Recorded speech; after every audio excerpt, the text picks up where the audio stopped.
This is our joint statement from the CPAC meeting, 10th meeting, Kuala Lumpur, from 1st to 3rd December. Nak pakai mic ke? Tak pakai mic ke? Okay. Alright. The joint statement has been distributed to you, and allow me just to read on the 6 areas where the CPAC members countries, in line with the Article 48 and 49 of United Nations Convention Against Corruption, have established a strong cooperation ties in facilitating each other anti-corruption investigation and prevention effort. Second, that CPAC members countries have taken a significant effort to build a strong public and private sector cooperation in order to enhance anti-corruption compliance in both sectors. Third is corruption does not only transpire between the public and private sector, but also between the private entity to others. As such, the private sector's role to ensure transparency and integrity in doing business is indeed very important to create a level playing field at the domestic and international level. Fourth, that it is important for members country to have a strong legal framework to support the national anti-corruption work in the private sector. For example, having a legal provision on corporate liabilities is equally important to ensure that the private sector play their role in ensuring proportionate anti-corruption measures in the organization. Fifth, that the CPAC member countries has agreed to form a working group to study and discuss the possibility to include CPAC as an entity under ASEAN. The last issue was CPAC members countries acknowledge the effort of Malaysian Anti-Corruption Commission to establish the Anti-Corruption Academy as an anti-corruption training hub for the Southeast Asia region. These are 6 issues that we have agreed and we have discussed. Some of it is still under discussion, but issues that have been highlighted during the CPAC meeting. And for your information, next year meeting will be held in Brunei Darussalam, and Datuk Paduka Juanda will be the chair for that meeting. At the moment, CPAC is a kind of is a grouping, standalone grouping, where is a forum where CPAC members, 10 countries come discuss issues which are generic issues that are concern, and we come up with our suggestion on how to solve it. And a lot of the issues are on sharing of best practices, and also issue arise from concern of the states. But by having CPAC under the umbrella of ASEAN, there are some issues that involve policies which need a decision at the higher level, so we can bring the issues to the higher level and request for an approval or policy decision at that level.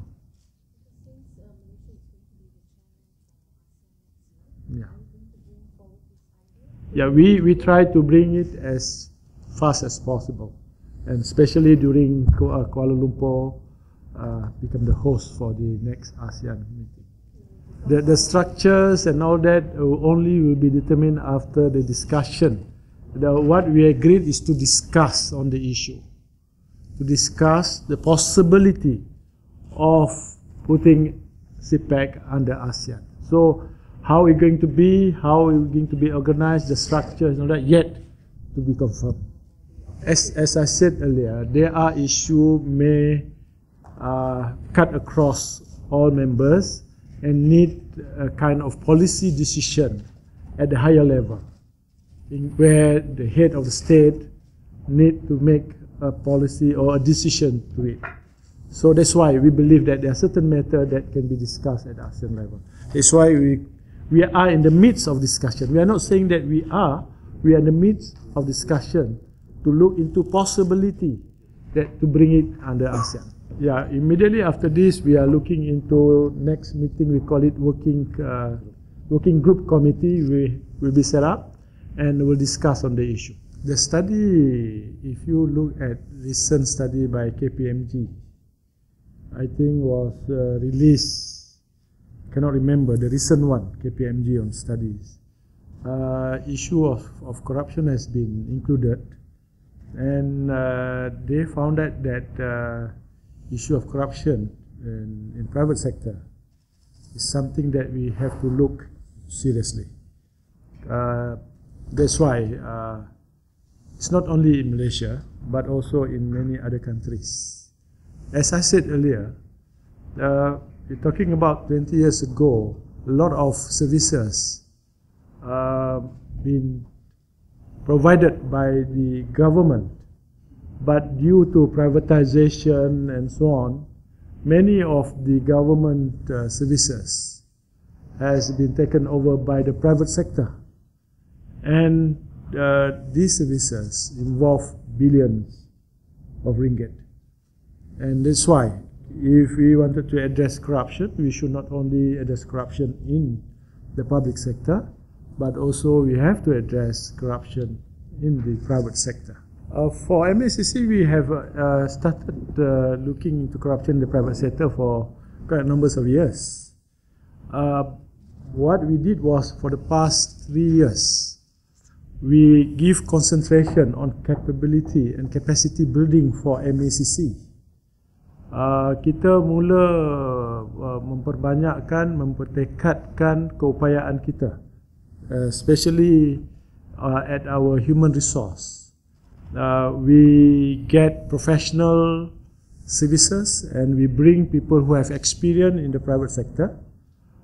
Now in MACC, there are people in the private sector working for MACC. We have people from renowned audit firm, international audit firm, having experience more than 30 years now, working in our forensic accounting, where when you deal with private sector investigation, the nature of investigation is a little bit different. You need more skill and expertise in that area. So for MACC, we have started it. Indeed, the law has addressed the issue way back since 1961.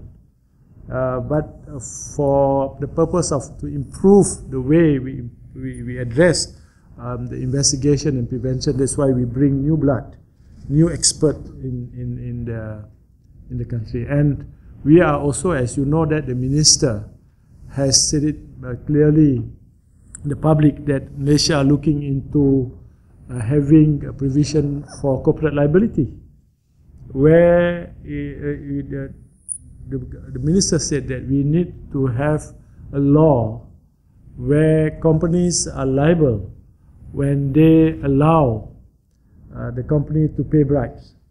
In short, in simple understanding, then they can be penalized either by civil penalties, like in other countries like in US and UK, even the recent development where Brazil also have this law, and we are looking into how to make it happen in this country.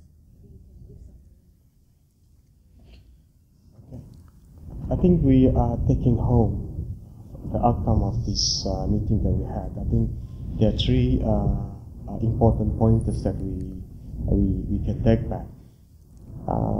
We must understand that the very foundation of this CPAC meeting is a platform to exchange and to share information and experience. With the theme of this year, which is fighting prevention and investigation of corruption in the private sector, where every country has showcased the experience on some specific investigation and prevention work they have done, some specific cases they have done, in which throughout the meeting that we had over the last 2 days, every country shared the experience on cases they have done. So from the outcome of that, and after discussions and questions and answer session that we had, so that outcome is reflected in the joint statement that we have here, where every country is going to consolidate their effort to sharpen their skills and also to build up the capacities to ensure a thorough and more successful investigation in cases where involve the private sectors. So this is what we have learned over the last 2 days, so that from this forum as a basis that we can go together in terms of experience, in terms of the capacity and the capability, because we have learned from each other's experience. So this is the very foundations of this CPAC meetings that we have annually. And then apart from that, 2 other significance. One is that there's an agreement to form a working group to discuss the possibility to take this platform higher, so that with a view that it may be taken up to be formalized as a body registered under ASEAN. So at the moment, the status is we are like-minded groupings of anti-corruption agencies of these 10 countries that we have under CPAC. So we are at the moment not an ASEAN sectoral body, so to say.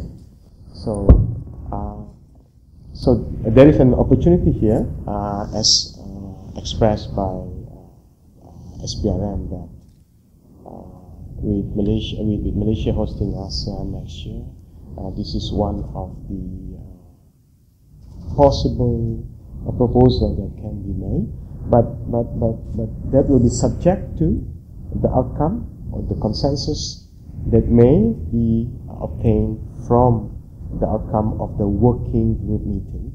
This working group meeting will convene after this, and they may take one or a few meetings or a number of meetings in order to discuss this. Once a decision is made from that meeting, then that will be relayed to the current chairman for whatever actions to be taken from there.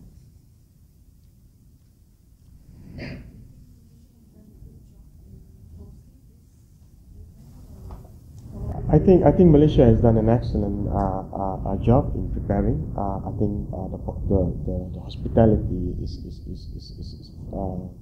is excellent, and also I think there is a new change, which is a challenge to me, that I'll be hosting this next year.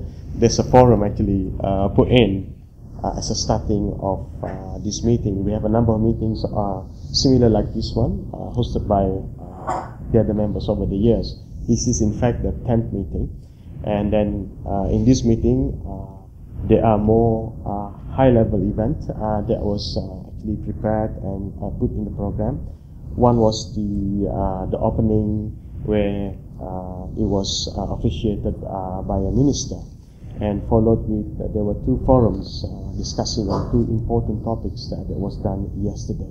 So I think these 2 topics are very relevant to anti-corruption work, and then it did to a greater extent provide us the knowledge and also the examples for us to ponder, and also to think about how each and every one of this within CPAC, to think that so we can actually learn from the experience of the panels that has demonstrated and put an example yesterday.